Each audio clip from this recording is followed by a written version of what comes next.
What is going on, everyone? My name is Andy. Welcome back to another FPL video. In this one, it's transfer tips for Game Week 33, and I'm going to start off by talking about Diogo Jota. Now, he has 4 goals, 1 assist in his last 2 games, so it's no real surprise that he's as popular as he is.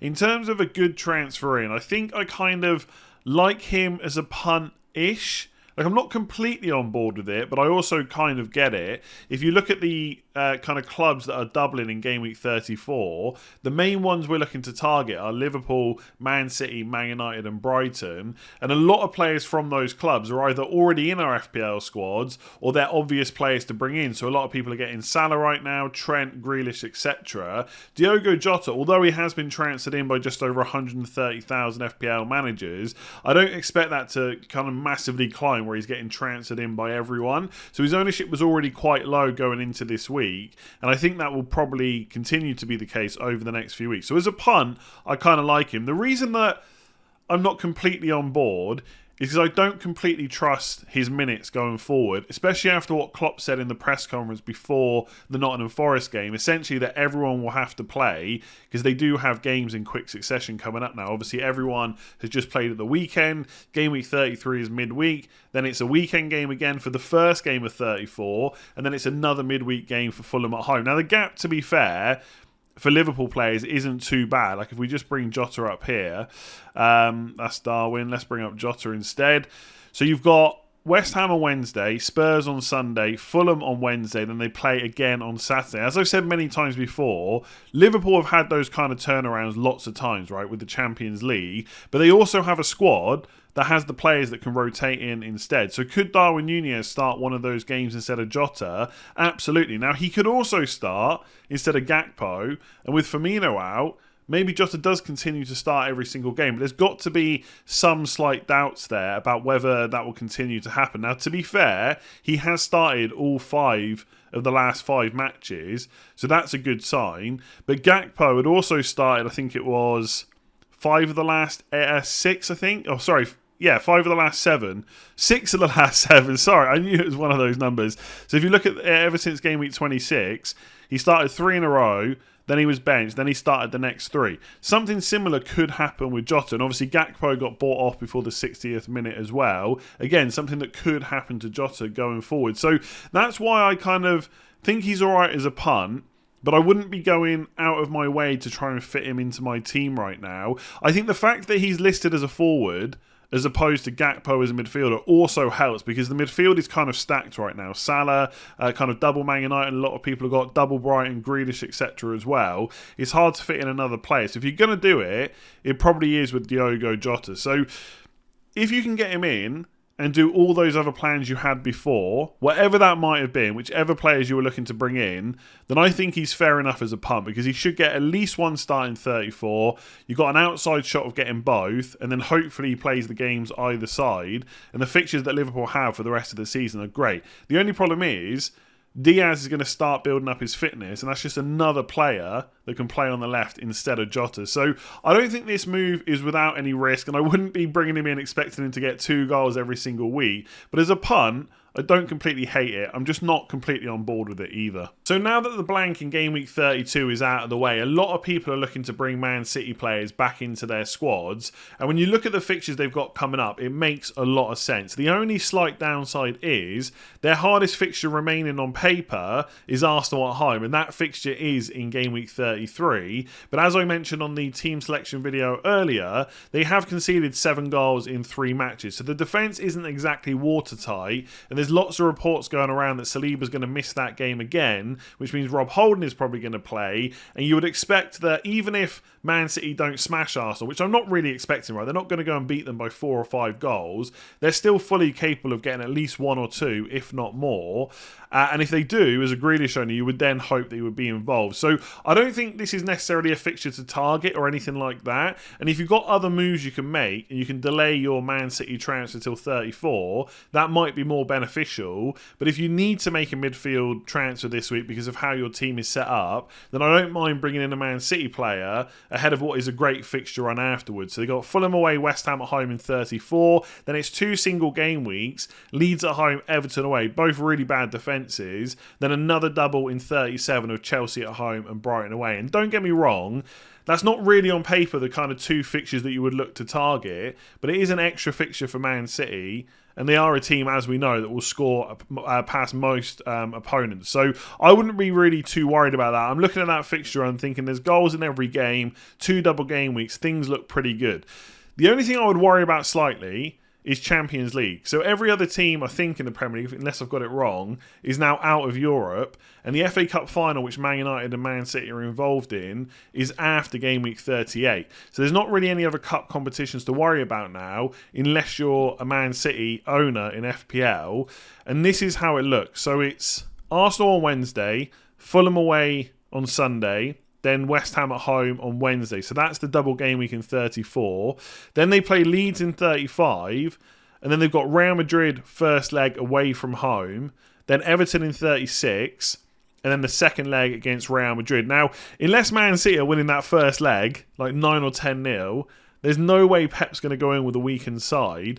So there might be some rotation against Leeds and Everton specifically, like maybe against Chelsea as well, depending on how the league is looking, but more likely it's going to come in the Leeds and Everton game. And I think any player for Man City is susceptible to being rotated in one of those games. So for what it's worth, I think Grealish is a really great option, and he's probably the midfielder I'd pick right now, and I'll come on to that in a minute if you're going for a Man City midfielder, but he might miss one of those games. So even though they've got an extra fixture, if he loses it elsewhere because he doesn't start, then he's not really necessarily that much better off than other players which are nailed on to start every single game. The good thing for Grealish is he doesn't really have a huge amount of competition right now, apart from the fact that Foden is back fit. Now, if we look at the Man City players just quickly, a lot of people looking at Mahrez right now, obviously got the hat-trick in the FA Cup, but I just don't think you can rely on him. If you look at his starts recently, 90 against Leicester, 55 against Southampton, 90 against Liverpool, but he didn't start the kind of 4 games before that. And Bernardo Silva has also been playing his kind of position in the Champions League. So when they've got games in quick succession like Arsenal, then Fulham, then West Ham, etc., I'd be very surprised if Mahrez starts all 3 of them. And I actually wouldn't be shocked to see him bench against Arsenal, because I think Bernardo Silva might play there in that right wing spot instead. So I probably wouldn't go for Mahrez from that perspective. But who knows? Maybe he's played himself into the team because of how well he's playing. You just never know with Pep. And on the left, so you got Mahrez and Bernardo on the right. On the left, you got Grealish and Foden. But Foden hasn't played for a little while. And also, when he was playing previously, before he got injured, he was also taking minutes from the right-hand spot as well. So it's really been like Grealish on the left, Foden, Mahrez, Bernardo on the right. But as we know, Foden can play on the left as well. So that is why I think Grealish is probably the best option, because his minutes have been brilliant since the World Cup. There's not really anything to say that's going to change. But at some point, is he going to get a rest over one of these games? Possibly, and Foden could play on the left instead just to give him a bit of a break. But given how many goals Man City are probably going to score in these games, missing one game is not necessarily the end of the world. There's reports coming out today that Fernandes might miss the Spurs game. I'm still pretty hopeful he's going to play because he never misses games for injury, but it's a possibility. Then outside of that, you've got Salah, double Brighton, Rashford. There is a slot for Grealish, and there's not really a huge amount of other standout players that have got the same amount of doubles and are definitely going to play every single game anyway. So if you want Grealish, I really like him. The only thing I would say, you cannot be shocked if at some point he loses his place and Foden just starts the majority of games instead, because that would be typical Man City and typical Pep Guardiola. We've seen that plenty of times. But given everything we've seen recently, I'd be very shocked if Grealish suddenly loses his place and suddenly starts missing like 2 games in a row. So if you want to go for him, I don't think you necessarily need to target Arsenal at home, but if you need a midfield transfer, he's probably, given the value of him as well, the Man City midfielder I would go with. I just wouldn't spend the money on De Bruyne. I'd prefer to get someone like Salah in that slot instead. So we're at the Brighton end of the season. They've got 9 fixtures in 6 game weeks, which includes 3 double game weeks. And if you're not already tripled up on them, now is the time to start thinking about if you might want to do that and how it's going to happen. So I guess there's 2 things to discuss here. One, is it worth using a Brighton slot on a defender? And 2, is Estupinan the best defender at Brighton? Now, in terms of the slots you might want to fill up, with the forwards, Evan Ferguson is injured right now. Welbeck went off in the FA Cup yesterday with an injury, and I'm not sure Undav is someone that we want to be bringing into our squad. So potentially at some point, Ferguson and Welbeck might be options, but they're not right now. And with the goalkeepers, I'm just not sure I would be bringing in either Steele or Sanchez. You know, obviously, if you already own them, that's a different story. But using a transfer to bring them in when you're not quite sure who's going to start the rest of the remaining games is just probably something that I would look to avoid to do. For what it's worth, I'm pretty sure that Steele is still going to be the first choice goalkeeper in the league and that Sanchez played the FA Cup because he is the cup keeper right now. But there's still a chance at some point Sanchez could get one of these games. So I just wouldn't do that. So you are just looking at midfielders and defenders. Now, I think 3 midfielders is perfectly viable. If you want to have all of Mitoma, March and McAllister, you can absolutely do that, as long as there's only 2 other midfielders that you want. So if you're happy with just Salah and Grealish or Salah and Rashford, whichever combination it might be, then you can do that. But if you want more of those players, like if you want Rashford, Salah, Grealish, maybe Fernandes as well if he's still fit, then suddenly you can't get 3 Brighton midfielders. They just take up too many slots. So I think a defender looks pretty good. And I know some people have mentioned that in all their double game weeks, they've got a difficult fixture. So can they get a clean sheet against Man United? Can they get one in game week 36 where they play Arsenal and Newcastle away? And in game week 37, they've got Man City at home. So it does look like a bit of a struggle in those games. But outside of that, you've got Forest away, Wolves at home, Everton at home, Southampton at home, and Aston Villa away. They have 5 fixtures which aren't beyond the realms of possibility to get a good amount of clean sheets in.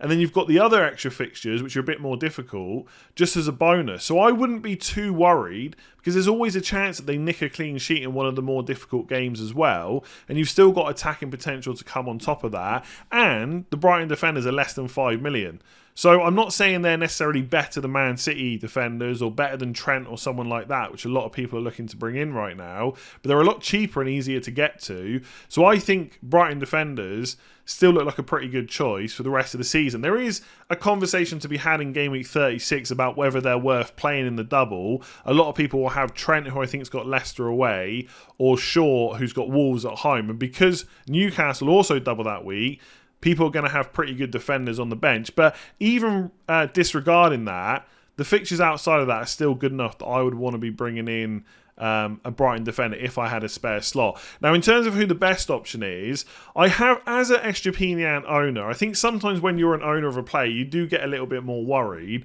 And I've been wondering if there's going to be some point where he gets rotated.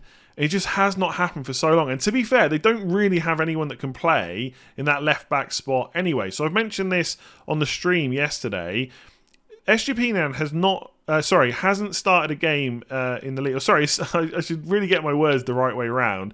Has started every single game in the league since game week 13 where he was benched against Man City. After that, He started every single game. There was one where it came close to being off before 60, where he finished on 61 minutes against Fulham. But outside of that, he usually gets kind of 75 minutes plus. So I don't know if he's a huge worry. They don't have a natural left-back to play there either. The player that was kind of mentioned a while back by De Zerbi to maybe fill in was Lamptey. But he's more naturally a right-back, and he's never fit anyway. So I don't think he's really much of a concern. Colwill can play left-back. When I say he can, he has, right? In the FA Cup, there was one game where Estupinan got hooked early and Colwill came on and played left-back, but it's not something that's happened a load of times in the league. So I'm not particularly worried, and I do think in terms of attacking potential, Estupinan is the one to have. As I've said for weeks now, if you want to go ultra safe in terms of minutes, then you just buy Dunk, right? He's 4.7 million, so he's 0.1 million less. We know he also has a bit of goal threat. He actually scored scored recently against Spurs, so he can get you that header from a set piece, and he's a bit cheaper, and you don't have to worry about his minutes for the rest of the season, because unless he's injured or suspended, he's always going to play. So I still think there's a case to be made to use up a Brighton slot on a defender. If I was buying one, I think right now I'd still go for what I did originally and buy Estupinan, because I think he's a little bit more exciting when you watch the games. But in terms of the absolute solid safe pick, it's probably Dunk instead. Either way, Brighton defender's still looking good, and I wouldn't have any issues bringing him in this week because Nottingham Forest don't score a huge amount of goals. So you know what they say, all good things must come to an end, and it looks to be the case for Harry Kane in our FPL squads. Nearly 250,000 FPL managers have already transferred him out this week. And it's not that he's just suddenly become a really bad FPL option. In fact, it's far from it. He's on 6.4 points per match, and he's continued to be really consistent over the last 6 game weeks, even though Spurs haven't looked that great. And if you look at his recent returns, I know people will talk about double-digit hauls and stuff like that, but just ignore that for a second. He got 13 against Forest, 6 against Southampton, 7 against Everton, 9 against Brighton, 6 against Newcastle. It was just that Bournemouth game where he blanked, which, to be fair, as an owner, was hugely frustrating because that's one of the games that I kind of kept hold of him for. But outside of that, he's returned really well, and he's not a player that you're probably looking to captain anyway because we own Erling Haaland. So I think he's been great. It just so happens that Spurs don't have any double game weeks to come, and there's lots of other players that people want that they need money for, and Kane is the easiest kind of route to that. So I look at those remaining fixtures, and am I happy about getting rid of Kane before Palace at home, Brentford at home, Leeds away, etc.? Not really. Even this week, right? Man United at home have defended quite well this season, but they've got a bit of a makeshift defence right now. Against Brighton, it was Wan-Bissaka, Lindelof, Shaw, and Dalot, who's a right-back, playing at left-back. Now, to be fair, they defended quite well, but do I think Kane's going to score in that game? Probably.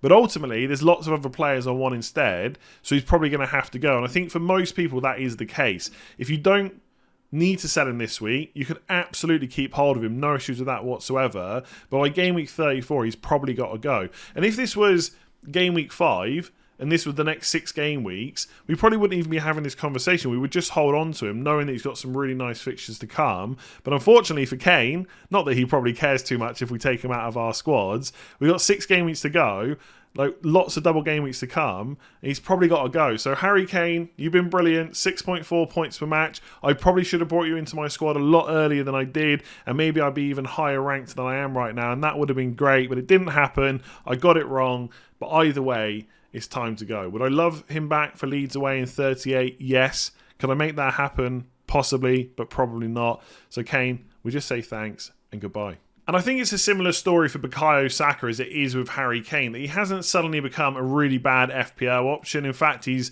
just got a goal and assist against Southampton. He's nailed on first choice penalty taker for Arsenal. But unfortunately, Arsenal don't have any more double game weeks to come this season. And he's about to go on a fixture run that includes Man City away, Chelsea at home, Newcastle away, and even Brighton at home in game week 36 is not that easy. Now, to be fair, Chelsea at home might actually be a slightly easier fixture than I've colour-coded it there. But ultimately, you're not looking to target a fixture run that is Man City, Chelsea, Newcastle, Brighton, especially when you're taking up a midfield slot. And I've said for weeks now, I'm aiming for Salah, Fernandes, Rashford and double Brighton midfielders. But even if one of them was injured or suspended, I would still look to bring in someone like Jack Grealish ahead of an Arsenal midfielder right now. So it might be the case that by game week 37, we're scrambling to get them back. But I think there's every case to be made to go without them over the next few weeks. Some of us gambled on that back in game week 29, and with Saka in particular got very lucky, but if not, now is probably the time to do it. What I would say is, for anyone looking to go from an Arsenal midfielder to Grealish, I kind of get it, but I'm not sure it needs to be done this week. I'd rather have another game week's worth of information. Not that you need to know Grealish is great, but something might happen, like another injury or another suspension, that might mean you've got a better route to go for transfers. And look, Man City away is not a great fixture for Arsenal midfielders, but I don't know if Grealish is suddenly miles ahead of them with Arsenal at home. And also, Saka is penalty taker as well, so I actually think I'd rather have Saka than Grealish this week. It might be a slightly different conversation if you've got Odegaard like me or Martinelli. Maybe the home game does slightly swing it towards Grealish, but I feel like that's a transfer a lot of people are making they don't necessarily need to do. So I absolutely wouldn't be bringing Saka in right now, but if I've got him I don't desperately need to get rid of him this week, then I'd maybe just hold on to him for one more week, then do it ahead of the double in 34 instead. But either way, 100,000 FPL managers already got rid of him. It's probably a good time to start thinking about it. Again, Saka, you've been great. You've been in my team for most of the season. I got very lucky taking you out in game week 29 for you to be benched. Got you back in on the free hit, 13 points. Thank you very much. But that might be the last time he's going to be in my team and a lot of our teams for the rest of the season. Let's see what happens in game week 37. It's way too far away to start thinking about now. I'm going to leave that video there. If you've enjoyed the double upload day, make sure to give it a like and hit that subscribe button if you haven't already. I'll be back tomorrow with Game Week preview / final thoughts in the morning. I'm going to try and cover the Wildcard 33 in that video because I've had a lot of questions about that. And there'll be a bunch of other stuff in there as well. And obviously we'll do the deadline stream. I think 4:30 will probably kick off tomorrow as well on Tuesday. So keep an eye out for that. We're trying to hit 340,000 subscribers before the end of the season. So if you haven't already hit subscribe, make sure you do. Give the video a like and I'll catch you again tomorrow.